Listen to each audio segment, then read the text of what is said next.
ry havana ny fahasavan'ny tompo. Iay no ny toe-panahy araka an'Andriamanitra. Zany no hevitra vaovao indray ry havana iainantsika amin'ity volana Novambra ity.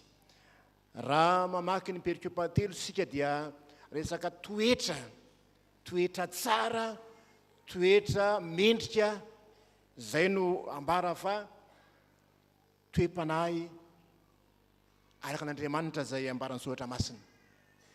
Fa resahana betsaka teo moa ny hoe mahakasika ny fitiavana, tsy ny fitiavana an'Andriamanitra ihany fa ny fitiavana ny olona rehetra koa ary miseho amin'ny endrika maro zany. Andery havana ny Amosa 5 no hivelatra eo anoloantsika. Amosa 5 ny andininy 4 ka hatramin'ny 6. Raha misy mpaminany tena masika amin'ny fitenenana, tena tsy mitafatafa mihitsy tamin'izay avatra napetraka taminy eo ambarany, dia Amosa no anisan'izany mpaminany zany. Ary mpaminany ny fahamarinana izy, niady tamin'ny fahalovana ateo amin'ny tanàna zay nisy azy, indrindra moa fa tao amin'ny fanjakana avaratra teo amin'ny Israely zany. Ny andininy 4 dia zao no voalazany hoe tadiavo aho dia ho velona ianareo. Tadiavo aho dia ho velona ianareo. Io hoe tadiavo io, mitadiava, verimberina ao anatin'ity 5 ity, nefatra io ry havana malala. Mitadiava, tadiavo.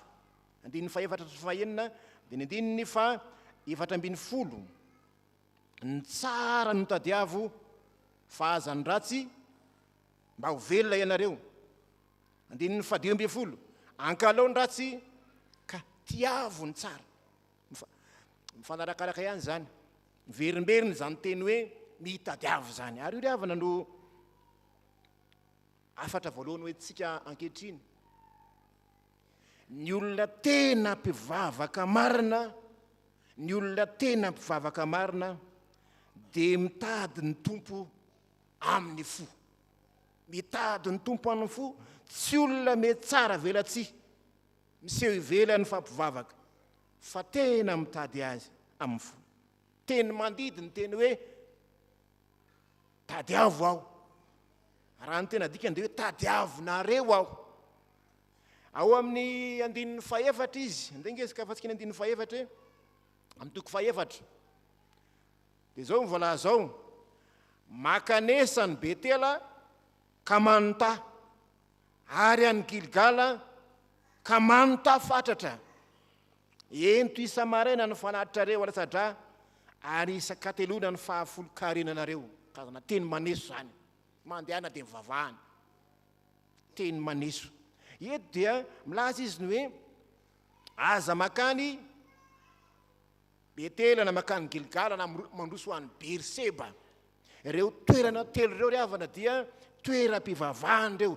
Betela dia dikay hoe tranon'Andriamanitra, Bet-el, tranon'Andriamanitra. Kanefa dia tao Betela dia nananganan'ny mpanjaka Jesroboama omby-lahy volamena, ary ny sakana ny olona zany tsy hiakatra ho an'i Jerosalema, ka lasa io omby-lahy volamena io indray no ny vavahan'ny olona. Hosea dia na Amosa sy Amosa dia anisan'ny teny mafy zany fomba ratsin'ny Israely zany, ka lasa navadika hoe betavena, ilay hoe Betela, na hoe tranony faharatsiana. Satria ny hafaran'ity Betely ity dia lasa toerana falehan'ny mpijangajanga sy toerana fanompoan-tsampy. Zany ny hafaran'le Betela, ilay tranon'Andriamanitra. 𝗔𝗥𝗔𝗞𝗔 indray dia tamony toerana zay nisehon'i Jehovah tamin'ny Joshua, fa lasa toerana fanompoan-tsampy ihany koa io 𝗔𝗥𝗔𝗞𝗔 io, toerana masina io. Tsy nampiasaina mahatran'Andriamanitra azy tsony ny tranon'Andriamanitra, nataona toerana fanatitra, fa lasa toerana nirona ho an'ny fijangajangana sy ny fanompoan-tsampy. lasa tsinitsinon'Andriamanitra zay nivavahana. Beri-sheba zany moa dia toerana malaza zany, toerana fivavahan'ny patriarka zany. Izy moa patriarka Abrahama, Isaka, Jakoba. Toera masina avokoa reo toerana telo reo. Dia hoy ny ten'Andriamanitra hoe tadiavonareo aho, tadiavonareo aho.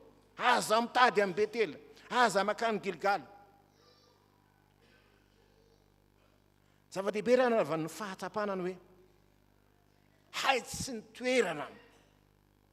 Raha ny tantara dia hoe tsy hoe kory le mandeha makany amin'ny toeram-pivavahana ny tsy raharan'Andriamanitra, fa le toepon'ny olona zay mandeha mivavaka any, fa tsy mivavaka amin'ny fo izy ireo, fa mivavaka feno fiatsaram-belatsihy.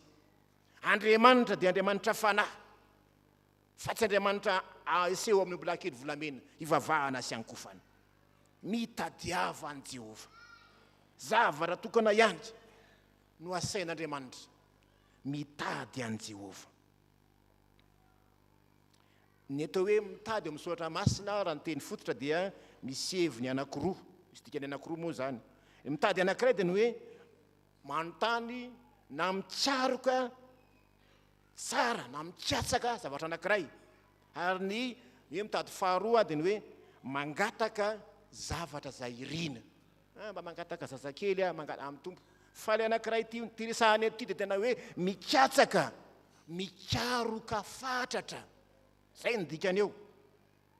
Tadiavo aho, katsao aho, zany ho irio. Ataovy zay fomba ahitanao aho. Fa tsy ny fiazakazahanao mamonjy tempolon'Andriamanitra. Fa leo le tempolon'Andriamanitra, le toeram-pivavahana lasa fanompo-tsampony ny fiafarany. Ravana eto amin'ny tompo. Ny fitadiavana an'Andriamanitra, ny tena mpivavaka marina, dia mitady an'Andriamanitra amin'ny fo, tsy amin'ny endrika ivelany. Ka tsy gaga sika raha any amin'ny Andinin-tsoratra ihany Amosa amin'ny teny hoe atsaro ny finaonaona ny iranareo, fa maharenina azy zany hoe makarenitsofina, tsy te heno Andriamanitra, tsy hainy ny faneny lokanganareo aho. Satria fivavahana manara-pomba ny tao, fivavahana feno fiatsaram-belatsihy ny tao. Ny fankatoavana ny sitrapon'Andriamanitra, ny fitadiavana an'Andriamanitra, zany ny tena zava-dehibe, zany no angatahany tompo. Dia hoy ihany ny Hosea mana hoe ry olombelona efa naseho anao nge zay tsara, zay ilain'ny Jehovah aminao dia izao ihany, ny anao ny marina ho tia famindrampo, ary anaraka an'Andriamanitra aho amin'ny fanetretena. Ka ny mpivavaka marina, ny tena mpivavaka, dia tena mampiatra eo amin'ny fiarahamonina misy azy ny rariny. Mampiatra eo amin'ny fiarahamonina azy misy azy ny fahamarinana, tsy amin'ny endrika ivelany. Ny toerana tadiavan'Andriamanitra eto dia izao, ao amin'ny fifandraisanao, ao amin'ny mpiarabelona aminao, ao anatin'ny firahalahiana, amin'ny fihavanana sy ny fankatiavana, ao anatin'ny fifamelan-keloka. Fitaavana an'Andriamanitra eto zany, ny fankatsahana an'Andriamanitra eto, tena fankatoavana ny sitrapon'Andriamanitra. Zany no tokony fiainan'ny mpanompon'Andriamanitra ary avana malala.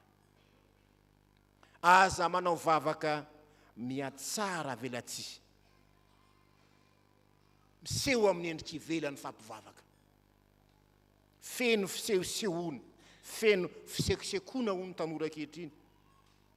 Fa ny olona mivavaka tao anie, ny olona makany amin'ny tempolo inge, ireo mpanan-karena izay mpanososo madinika, ireo mpitsara miangatra, ireo olom-panjakany, ireo le manatitra omby matavy any amin'ny tempolo, any amin'ny trano fivavahany, fa tsy nilain'Andriamanitra zany.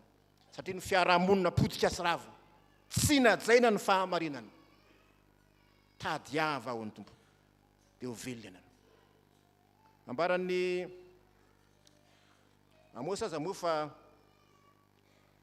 na ny vadiny mpitondra fanjakana tamin'ny fotoan'andro, mambarany hoe vatotry mivaviny basana ozy izy, dia mandrokodroky ny vadiny, mety première dame io zany na mety fantatro, mandrokodroko ny vatany mitondra osotrotsika.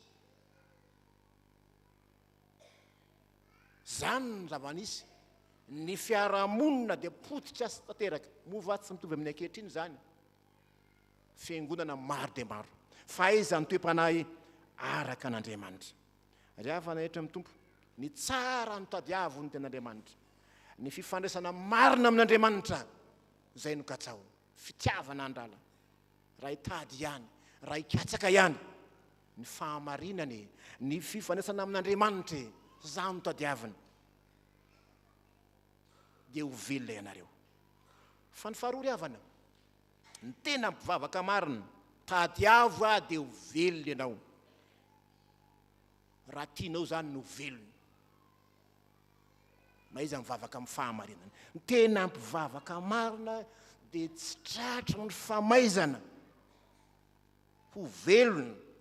Any mahita fiainana, fa tsy mahita loza. Fa loza avokoa ny ambara amin'ny boky ny Amosa ny akabeazany eto hoe loza ho an'izay mivadika amin'ny Jehovah. Hoy ny 120. Noho ny fanitsakitsahanareo ny manitra sy nampandoavanareo vary azy, dia mba manao trano voapaika ihany ianareo. Iny antoiny eo nefa tsy toetra ho aminy. Namboly tanim-boaloboka mahafinaritra ihany ianareo nefa tsy sotro ny divay avy aminy. Zany hoe zay ny sasaranao, tsy enao kory ny azo ny vokatra avy aminy. Mifanohitra amin'ny voalaza ny salaminy hoe tsodranin'Andriamanitra eo hoaninao tokoa ninny ny asa ny tananao. Mifanohitra amin'ny Deutéronomie manao hoe hotahina ianao any an-tsaha, hotahina ianao any an-tanàna, hotahina amin'ny vilia fanao, hotahina ny bebe-fiomponao, hotahina. Fa ny olona zay mivavaka marina mahita fitahina, fa tsy tratry ny famaizana, tsy tratry ny loza. Ary mampitandrina eto Andriamanitra, raha tianao no velona, ahita fahasambarana sy fiadanana, ka tsao Andriamanitra. Ny tena mpivavaka marina, voaro amin'ny loza izy. Ny Andinin-Tsoratra dia misy milaza hoe angamba Jehovah iverina azy, angamba. Milaza ny hoe tena Andriamanitra dia Andriamanitra ny famindram-po.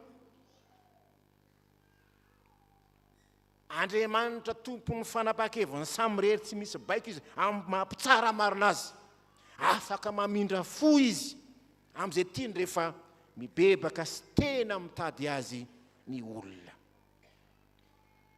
Tsarovy ry havana, tsy misy zany fikarohana marina n'Andriamanitra zany raha tsy mikasaka ny rariny sy ny fahamarinantsika.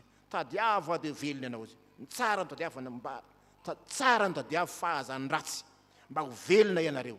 Ankalao ny ratsy tiavo ny tsara, ao reny ao am-pitsarana ny rariny. Raha tianao ny tsy hiara-ny loza, fa dia iain'ny fahamarinana. Mitaky fanitsiana ny fitondrantena zany, ny fitadiavana an Jehovah, fisian'ny fiovam-penitra. Mahery vakeo ny fiainantsika zany, ka tsy zatra ny lalany rininy intsony, fa tena manaraka ny lalana zay soritan'Andriamanitra. Raha tsy tia hita loza, ny mpivavaka marina arovan'Andriamanitra amin'ny loza izy. Tadiavo aho dia ho velona ianareo.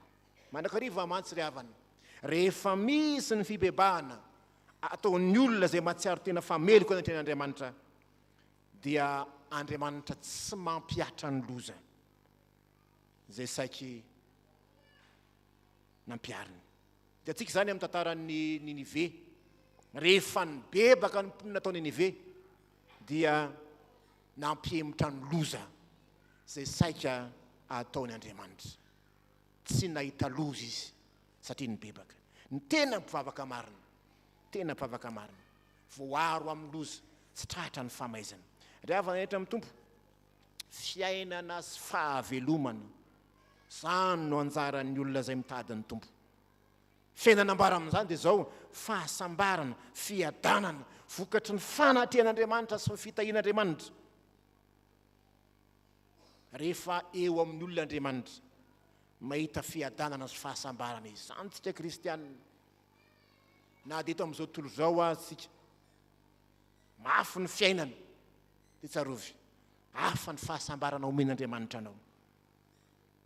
Ny olona marina tena mpivavaka marina hainao Andriamanitra ny miaranao. Eny mety nofinao ny voasitrasetra mety hiarantsika diranao fahatsarovy manam-piadanana manam-pahasambarana.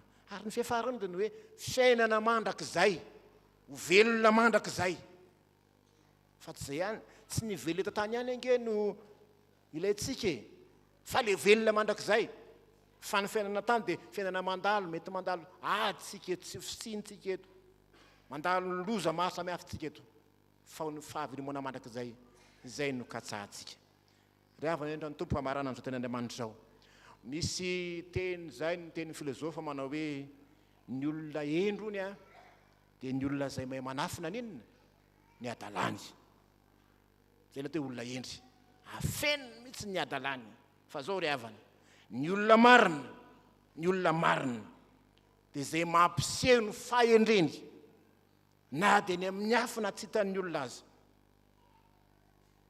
Zany ilay hoe olona marina, tena mpivavaka marina.